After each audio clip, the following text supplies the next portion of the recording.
Ikaw ang mali. Kakain ka ng durian. Yan. Bakit parang nagkakauntigan? Kasi It's us against the durian. Andito na yung durian. Meron po utot yan.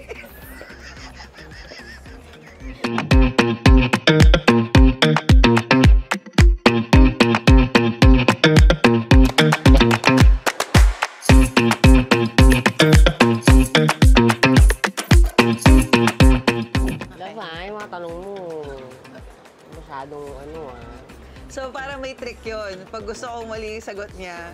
Huwag namang ganun. Ha? Huwag namang ganun. Yung mga dapat alam nyo. Dapat alam mo, yung mukha mo, dapat mabait ka sa akin para pagtanong ako ng maganda. Hindi yung parang tinitretan mo ko. Hindi kita tinitreten. Diba? Okay. Mga feeling sa'yo. Ano ang paborito kong pabango ko? Ang dami! Tapos hindi ko pa alam yung pangalan. Kasi hindi mo inaaral. Ano nga ba?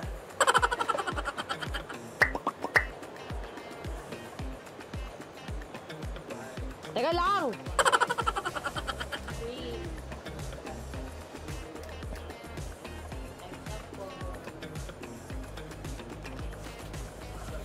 Oh, game. Game po. Oh, game. Ano yung sa'yo? Oh, open. Yung mahal na pabango. Makatar. Yun. Hindi ko alam title. Long! Dapat alam mo yung title. Ay, hindi ko alam yung title. Hindi pareho. Pero tama yung sinasabi niya. Oh, it's just... Ano, di ba? Ibig sabihin, hindi niya inalam. Di ba? Ano Hindi pangalan? mo inalam. Fresh, grapefruit scent. Hindi fresh yung title nun. Fresh yung brand. Hindi. O, kita mo, di iba nga. O, Ang sabi mo yung ano, yung basta yung naalala mo yung nakuha mo ng 50% off. Yung French. Ay, yung atelier, pamilya Oh, mo. yun ang gusto mo. Hindi mo alam yung gusto mo.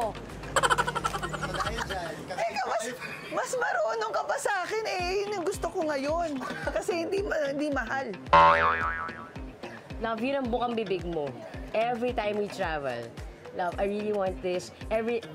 Eto, panamit butas mo lang yung fresh. Kasi hindi mo mabili yun. Dahil either wala or napakamahal. So, in reality, tama ako.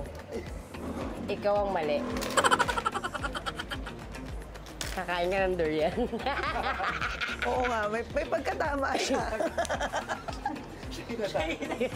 Sasabihin. Na-reverse psychology. Hindi, pero yun eh, di ba? Hindi niya to favorite. Gusto niya. Kasi it smells good. But when you say favorite scent, that's your favorite scent. True. True, but lately kasi I really like this one. Okay, sige Because you na. don't have that anymore. Pero Oo, mamili hindi ko siya ka. mahanap. Fresh o yung atelier. Atelier. O, see? O, go eat. Ito yung ano. Ang kapal ng mukha mo. Pareho pa, favorite ko din siya. Hindi. No. No. No, ano kaya ako makakampi kita? No. Wala ako kakampi. Ba't ako? Teka lang, durian challenge na to Hindi, mali kayo to, Gay. Balik kayo ito, eh. Sabay kayo. Sabay kayo. Pero,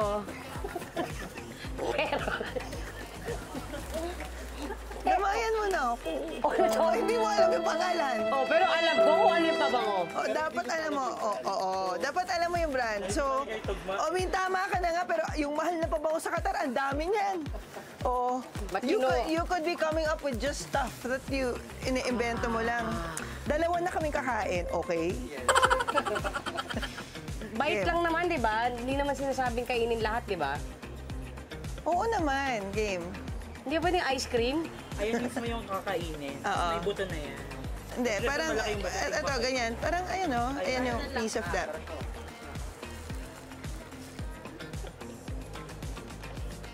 Uy, nasa Davao tayo, Guys, sino ba kayo magagalit sa akin pag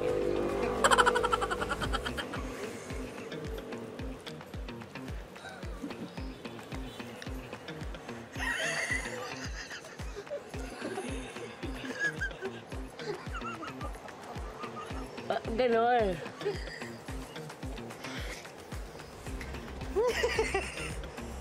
Sabi naman nila acquired taste to eh. Lulukin mo agad.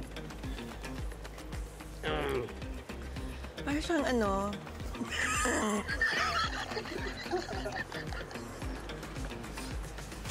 Parang it takes you to a place. A different place. Uy, first time ko na talaga kumain pala talaga ng durian sa buong buhay ko kasi sobrang foreign siya sa akin. Hindi talaga siya parang kakaiba. Ba't ka naiiyak? Kasi chef ako eh. Hindi ko pa pala siya na-experience. I mean, feeling ko pag nasanay talaga, Okay na araw-araw. ano siya, may ano siya.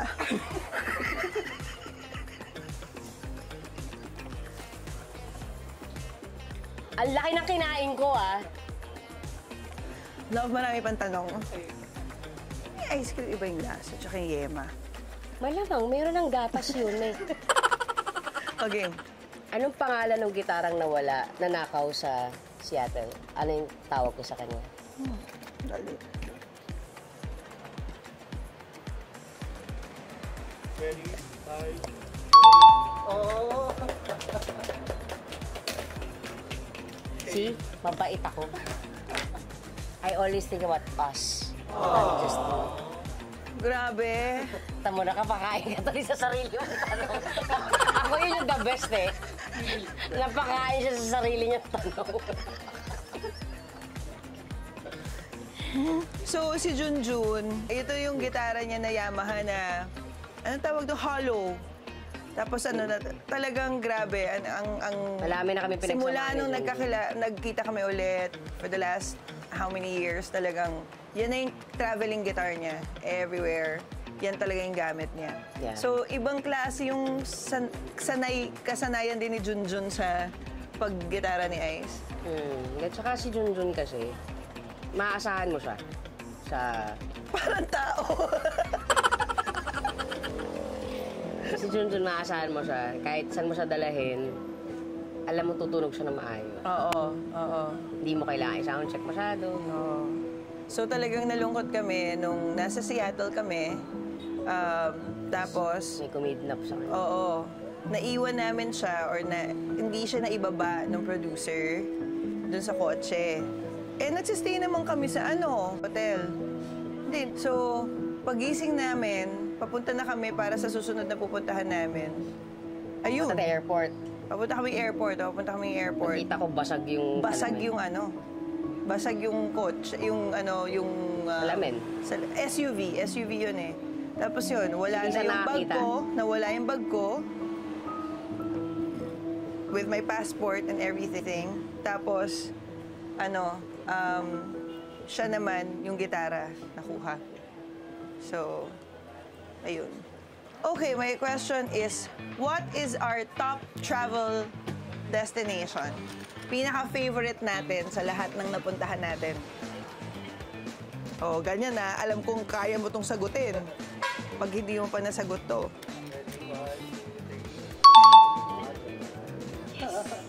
Yan. Paano nagkakumpiyan? Kasi It's us against the durian. Anong pangalan ng anak natin? Hindi ba ko Durian is time to back. Okay, ano ang pinaka-pet peeve mo about me? May time limit ba to? Charot. Pinaka? Joke. Grabe naman, ang dami. Ay, joke. Joke lang. Parang sinasabi mo, ang dami mong pet peeve sa akin. Oh, bibiro lang ako. Ano dyan? Hindi nga. Oh my Sige God. na, isulat mo na. Pet peeve. Naiinis ako, ba't ko ba tinanong yun? Naiinis ako sa sarili kong tanong. Pet peeve. Okay.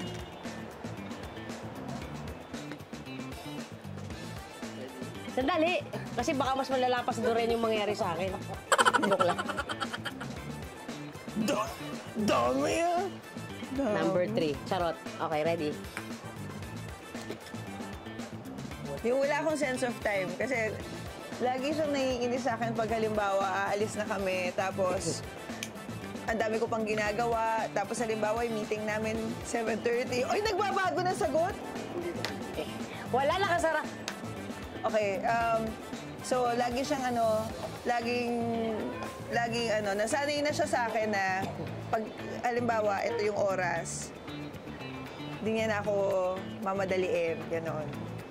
Pero siya yung nag-adjust, gano'n. Ay, na-appreciate ko pala yun. Ayun. Sa taong very sensitive, no? Minsan may pagka-insensitive siya. Aww, Yeah. bakit? Hindi ko alam minsan if sinasadya mo para asarin ako or what. Pero minsan kapag kunyari may feelings ako, Anong times ako insensitive? hindi ko na matandaan. I don't keep track. Hindi kailangan mo. Hindi mo pwedeng sabihin yan nang hindi mo alam kung Hindi anong ko alam instant. specific, but sometimes parang, like kunyari, shit, I can't even remember. Nagbe-bail out.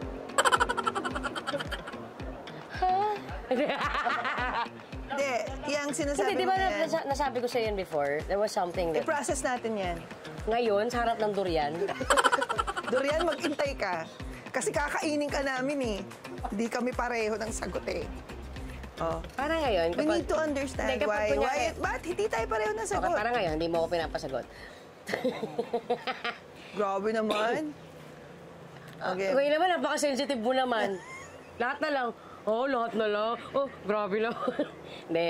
Para siguro yun, parang kunyari, parang, especially if we're both feeling so much at the same time. Parang, sometimes, you tend to forget that I'm also feeling things. Okay. Ano nga instance yun? Hindi ko na matandaan kung anong instance yun. O, paano kung mababago yung ugali ko na yun? Naalala ko pag nangyari ulit. Kasi, in fairness, di pa ulit nangyari. Amazing. Umawi. O, kumain ka ng durian.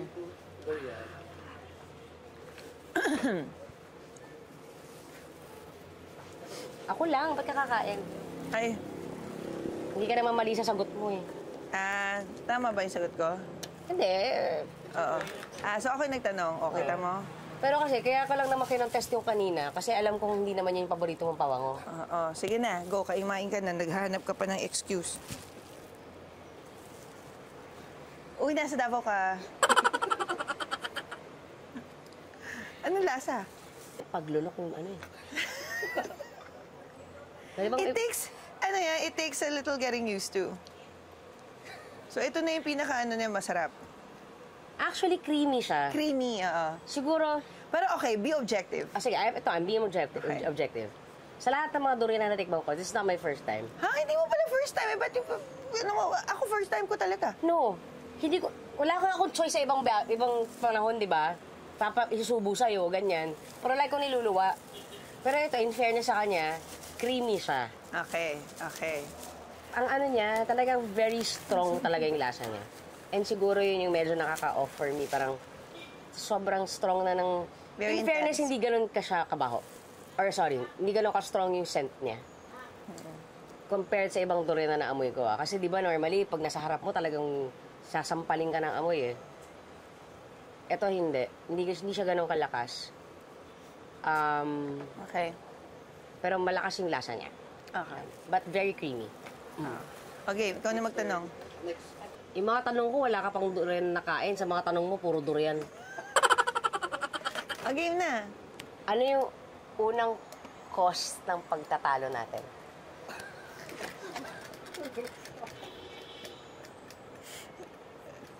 Ina na, utot ako. Nali. Nasa ina ako. Alam mo yung minsan yung may ipit na gano'n, yung parang palabas ng gabi.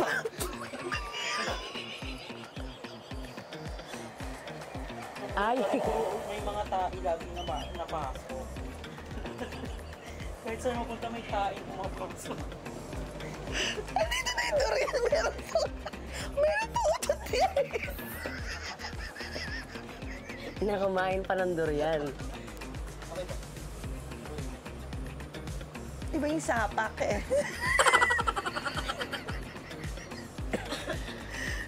Game. Okay. Ready. 3, 2, 1, go. People. Payphone. Payphone ni Adam Levine. Ano ang backstory? Bakit people ni Adam ang first Naaalala mo pa. That's like, how many years ago? 2013. Bago pa lang That's tayo. our first, argument. Oo, argument. No, because I've always loved Maroon 5. Especially, nung... Especially nung sorry. Sandali.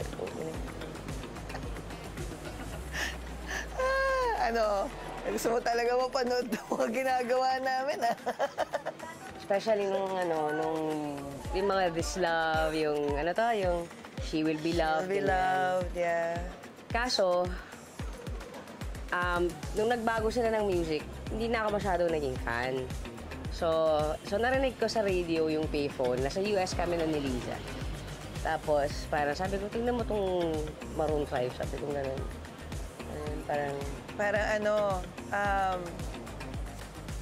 yung, ano ba tong direction na to? Are they selling themselves out na? Sell out na ba sila? Ganon.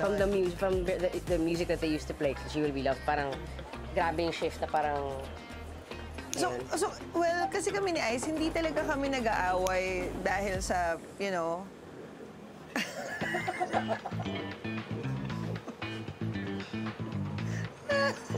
Ganda mo lang. sa hindi kami nag-aaway tungkol sa mga, alam mo yun, yung mga typical na pinag-aawayan ng magrelasyon. Parang laging, creative, namin, perspectives, di ba? So ako, parang feeling ko, nag-evolve lang talaga si Maroon 5. Nag-expand sila ng music, nagtatry sila ng iba't ibang genre. Yes, it's more popular kasi parang mas indie yung approach na before. Tapos parang mas naging mainstream. So ngayon, Bilis ang explanation mo. Ayun. So, kaya kami kasi parang feeling niya, just because nag-iba na music, nag-sell out na, hindi naman, diba? Para sa akin, ang isang musician, pwedeng nagbabago-bago ng Okay. Promise, tatay na talaga ako. Oh, okay. Pero how was the durian experience? Yun. Kwento mo na lang sa durian experience. Di ba, nakailang kain ba ako? Dalawa? Okay na yan. But the first time was talagang sasapakin ka. The second time, it gets better. Yeah. So try mo ulit. Sige. Konti Dahil lang. mahal kita. Konti lang. Kasi in fairness, this one, yun nga, parang yun yung sasabi nila before ito creamy, ito ganyan. Konti lang. I'm eating a bigger one. Huwag masyadong malaki. Ayan. Huwag nga masyadong malaki. Okay lang, kaya ko.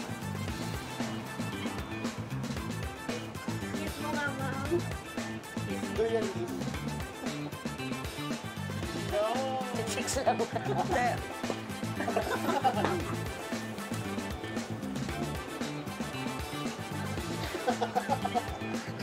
Kasi damo ba?